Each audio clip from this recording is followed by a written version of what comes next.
Hey guys, I'm Dave from Growing the Home Garden. For this video, I wanted to talk to you a little bit about seed saving and how important it is. We all know that because of current events, this spring there were a lot of people who were starting gardening for the first time, a lot more than usually do. And so seed companies were having a hard time keeping up with the demand. And in fact, a lot of varieties of seed were just out. You couldn't buy them.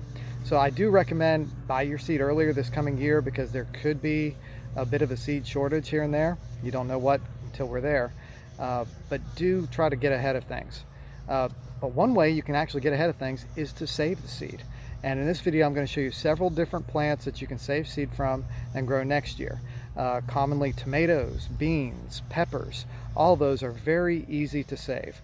The couple keys that you want to take away from this though is if it's an heirloom plant, you actually have a very good chance of getting true seed. If it's a hybrid like an F1, you're probably not going to get the exact same plant. It doesn't mean it's not worth trying, but it's probably not going to be the same thing, and you may want to not save that one in favor of something that's more of an heirloom. Heirlooms have been established over the years. They've got kind of a stable genetic line that as long as they haven't been cross-pollinated by an insect or a person, they probably will be true. Okay, now that goes for certain plants that are, say, a perfect flower, something that you have like a pepper or a tomato plant. They have perfect flowers which have both the male and female parts to them. If it's something more like a squash or a zucchini, those are cucurbits, and those will actually cross-pollinate quite a bit. So you want to be careful in what you're choosing and for your seed saving, and make sure that it's going to turn out to be exactly the same thing you want it to be. Your squash and zucchini will cross-pollinate very readily, so if you've only been growing one at a time, like say you have one variety of squash that you've been growing and nothing else, then you're probably going to get that type of a zucchini going again. If you did the squash, same thing. Corn also will cross-pollinate quite easily, and you have to have a long range away from your corn to do it. We grew one type of corn this year. I planted two types, but only one actually emerged. So we're going to save the seed and we might use it again next year. Although to be honest, I wasn't really thrilled with the Atomic Orange corn taste. But you know, you try new things every year. I like trying new stuff, and so that's part of it. So let's get into the seed savings part of this video so you can take a look at how you can save some of these seeds, and that way you can avoid any possible shortages next year. Now, saving seed for something like cilantro is pretty easy. You can see I've just let it dry out here, and all I'm doing is I'm putting a plastic container that I can catch all the seed, and I'm just kind of ruffling up the cilantro seed so it all just kind of falls right into my container. You could use a tray of some sort, maybe an old cake pan. Plastic container like this one is just kind of a flat little Rubbermaid thing. And I'll go around to the whole plant and just check out how many seeds in just a few seconds. That's quite a lot of cilantro that we get to grow.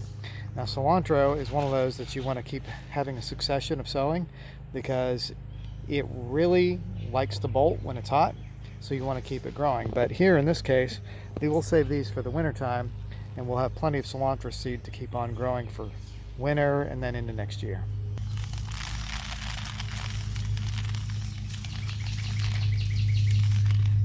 And anything that happens to get dropped in the garden, I'm okay with. I like it when it self-sows because self-sowing cilantro makes it a little easier on me later. Now sometimes you'll end up with a bit of stuff here that you have to clean out because it's all dried out. That's not a big deal. Sometimes if you give it just a puff, some of that chaff is what it's called, will come flying out. And I'm not too concerned about making sure I get every little bit of seed here, but I want to get as much as I can.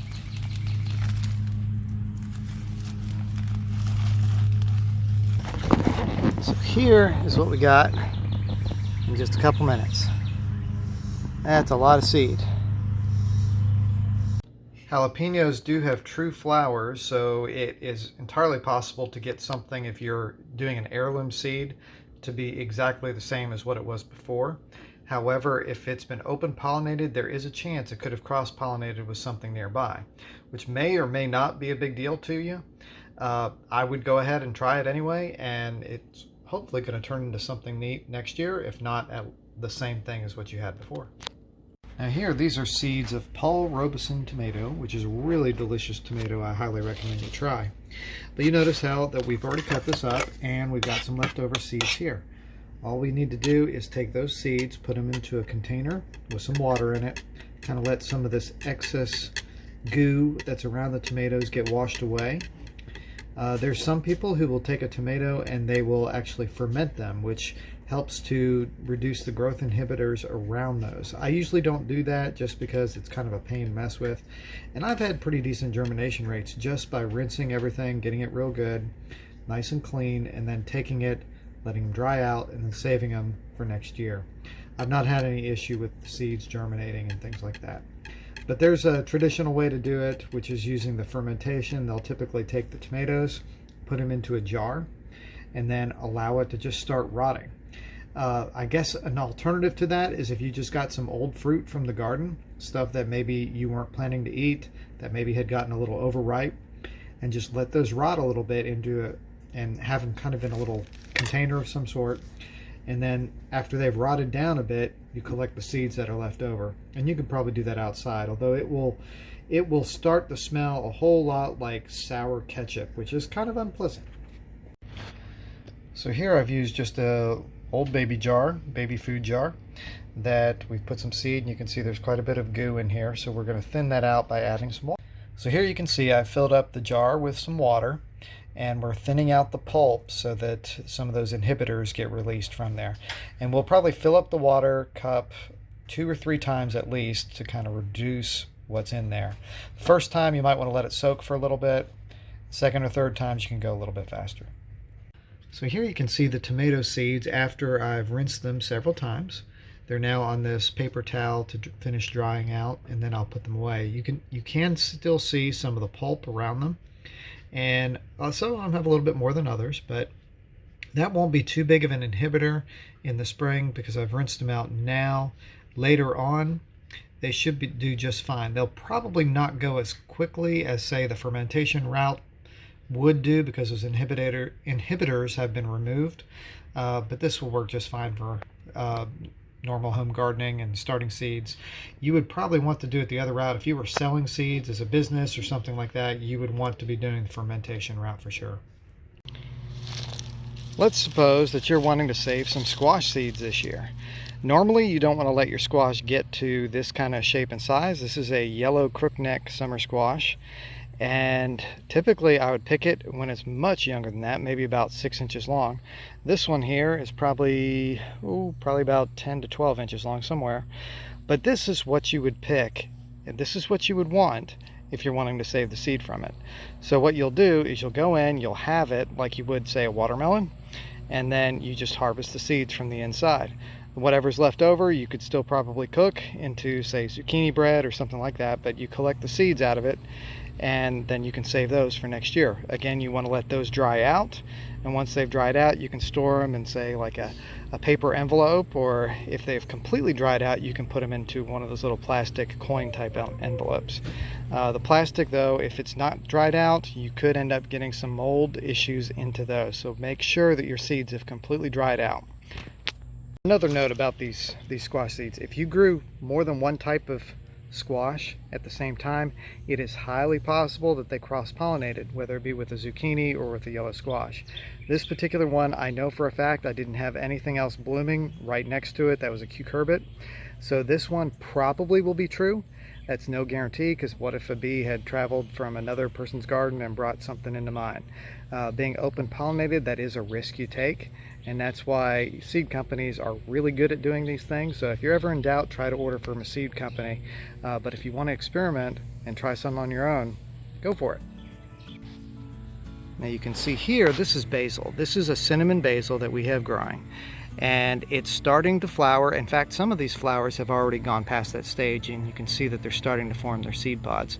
So when the tips of them dry out, we'll come back in, clip those seed pods, and put them like in a brown paper bag, shake it up really good, and the seeds will all pop out.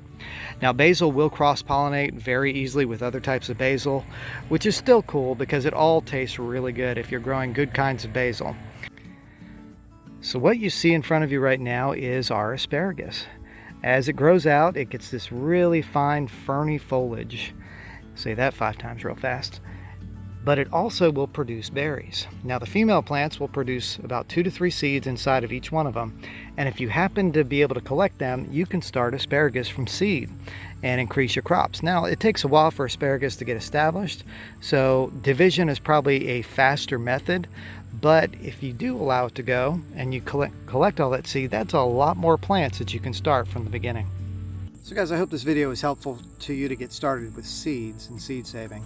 I'm going to have several more videos coming out, and this is kind of going to be a little bit of a series on seed saving here at the end of the year. My next one's going to be on that tomato fermentation process, which I've already started, but I'd like to show you from the beginning to the end so you can kind of get the whole thing all put together. So anyway, if you like this, please hit the like button, subscribe, click that little bell thingy, because I've been told that actually helps with getting notified and stuff like that. But anyway, thanks for following along. Thanks for watching Growing the Home Garden, and we'll catch you next time.